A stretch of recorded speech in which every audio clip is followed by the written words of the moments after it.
Welcome! Justin M. Bailey here! For those of you who don't know me, my name is Justin M. Bailey. I'm a writer, I like to play games, and today I want to talk about a game like Castlevania where this game rocks! It's got to be added to our rock and roll list. It absolutely has to. Because this game rocks so loud. In Japan, his name literally means to rock out. They call him Rockman over there. How cool is that? So sit down, relax, pop an E-tank, take a break, and let's rock out to some Mega Man.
God, you have no idea how much I love this beautiful Blue Bombin' franchise. I was lucky as a kid. God damn lucky that I got to sit down and play me some Mega Man. Because let me tell you something, when I was a kid, I sucked at everything. And I mean absolutely everything. Always sucking down asthma medicine through some medical peace pipe. You think I had a chance at Little League? Of course not. I won the Best Effort Award 3 years in a row. Now what does that tell you?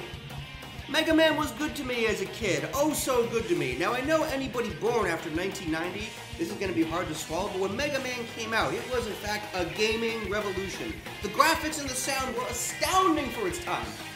Hold your laughter. But it also gave you a password system that allowed you to save your progress, and a non-linear platforming gaming style, the likes of which we had never seen before. You got to pick the order in which you decided to take down the 8 Robot Masters, which means the average Mega Man game literally has over 40,000 different ways to play it. And even though he can't jump as high as Mario, or shoot in every direction like the Contra Boys, Mega Man is still fairer than Castlevania ever was. And if you can't get to the end and beat Wily with all the passwords and energy tanks this game throws at you, it's not the game's fault, it's yours, because Mega Man's fair. It is a fair game. And this whole fairness idea greatly appealed to me at the time. You're telling me that in the world of Mega Man, even a wheezy little sick bag like me has a chance? Awesome! My first experience with Mega Man was back in 1990 with Mega Man 3. And yes, I know Mega Man 2 is the greatest of all time, but my personal favorite's always going to be Mega Man 3. After all, Mega Man 3 has quite the compelling storyline for its time, at least as far as Nintendo games go.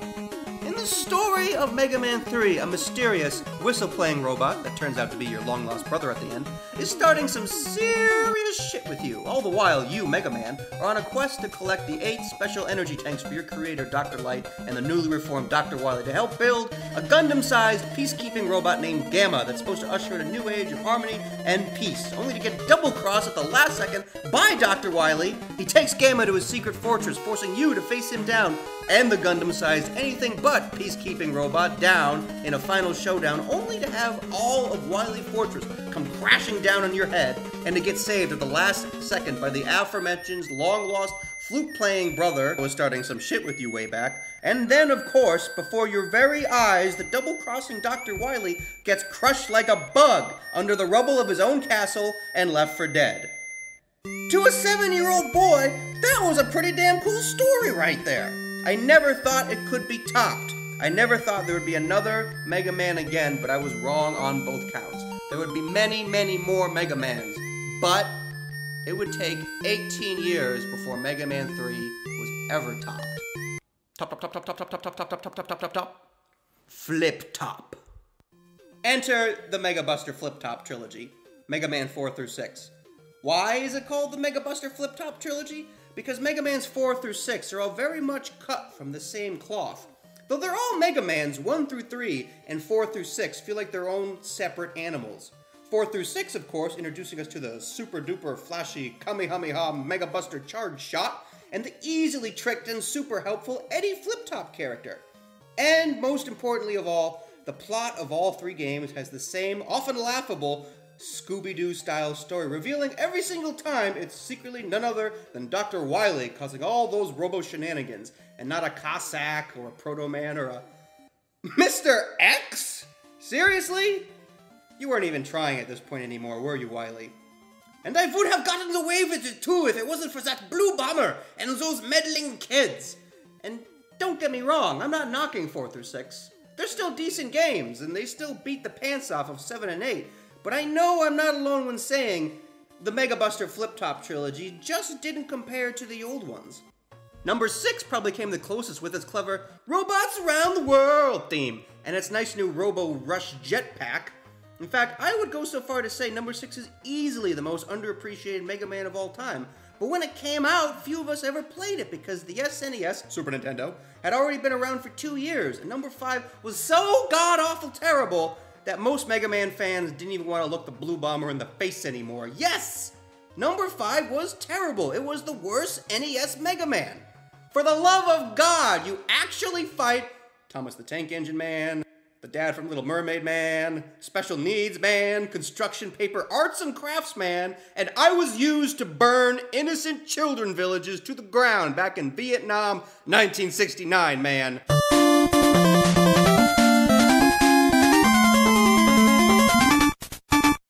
Mega Man 5 sucked, and that's not a theory, it's a fact. Man. But getting back to 6, over the years, Mega Man 6 became one of my personal favorites because, in a lot of ways, Mega Man 6 was the end of an era, the last of the old-school style Mega Man games.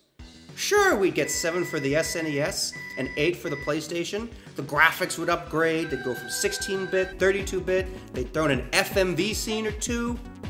But the gameplay would never be the same. The true spirit of Mega Man felt lost. And for over a decade, as the industry scrambled to find its new identity in the 3D environment, classic Mega Man felt gone, dead and buried. Or, so we all once thought. But to all our surprise, classic Mega Man was far from dead.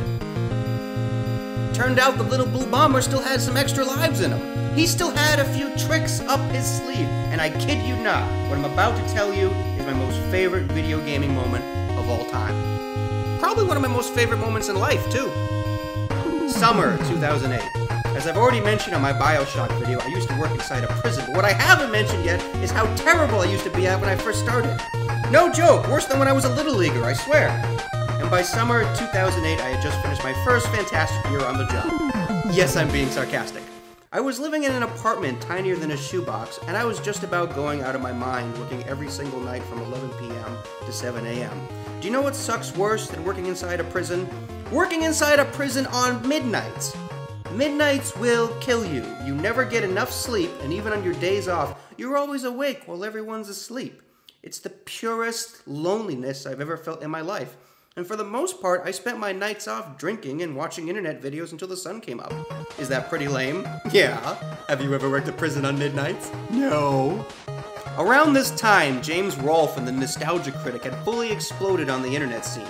I was a fan back then, and I watched all their stuff, and one time, while watching a nerd video, I somehow stumbled into this website called Screw Attack? And I saw they had just posted a Mega Man 6 review into something they called the Video Game Vault, or whatever. Well, like I said, Mega Man 6 is a personal favorite of mine, so I clicked it and gave it a watch, and it said everything I've already aforementioned. 6 was a great game, nobody played it when it came out, you should go on eBay and go buy a copy and play it before Mega Man 9 comes out. I'm sorry, what? If you're like most gamers and passed on Mega Man 6 to play Mega Man X on the Super Nintendo, it's definitely worth picking up on eBay. It's actually a pretty damn good game. And what better time to do so than with the series returning to what made it great in Mega Man 9 when it's brought to WiiWare, Xbox Live, and the PSN. No way! I could not believe my eyes. I'm a guy that has played every single classic Mega Man 30 times. I practically have them all memorized, and yet flashing before my eyes were 8-bit images I have never seen before, followed by a logo with the number 9 in it! No effing way! I was in complete denial. There was no way Capcom would ever make a Mega Man 9. And even if they did, there was no way they would make it look like the glorious Nintendo days. Gaming companies didn't do that, did they? I furiously typed Mega Man 9 into YouTube, expecting nothing to come up but fluffy spoofs. And there he was, as clear as day, a trailer announcing to the whole world, classic 8-bit Mega Man was back!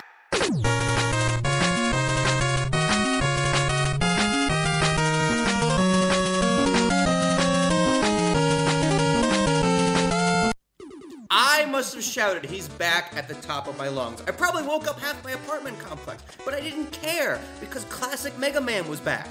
The scriptures were true! Mega Man has risen from the dead. Blasphemy, I know. Forgive me, Jesus. You're still cool. Just not as cool as Mega Man. Suddenly, not even my prison job sucked anymore. And a few months later, when I finally sat down to play some 9, I can't even find the words to describe it other than saying, this is the closest I have ever or will ever come to time travel. When I first played Mega Man 9, it was just like being a kid again, except without all the disease. Fuck you, asthma. For the first time in a long time, I didn't know the order. I didn't know what boss to fight first, what weapon worked on who, or anything. It was awesome! And don't get me started on the music. My God, that 8-bit music tickled. For the first half hour of playing it, I couldn't stop laughing and smiling ear to ear. Plus, I had no choice but to applaud this game every time I had a game over and had to start a stage over again. Because Mega Man 9 was not effing around. No, classic Mega Man did not rise from the dead to be some silly pushover or not deliver on all the goods. And yes, Mega Man 9 delivered on all the goods. It was the best Mega Man I had ever played all the way back since Mega Man 3 in 1990. And that kind of brought everything full circle for me, because yeah, back in 1990 when I first started playing Mega Man, I was a wheezy and sick and feeble little bench warmer, but things got better. And even though now, while playing Mega Man 9, I was working the most god-awful, unimaginably terrible job on Earth, a prison of all things, I knew things would get better, because they always do. Things always get better. You just have to keep plugging away at it. Yeah, just like in a Mega Man game. And that's why I love Mega Man. That's why he rocks. Because he's a tenacious little son of a bitch that doesn't quit. Doesn't matter how many game overs or how many robot masters you throw at him. He just keeps going. And I think I will too. I've been rocking out with him for about 24 years now, and I can tell you right now, I'm gonna keep on rocking out with him until I'm old and gray. Nobody rocks like classic Mega Man, and I suggest you all listening go out there and go play yourself some classic Mega Man. Have yourselves a good time. I'm Justin M. Bailey. Thank you for listening, and please subscribe.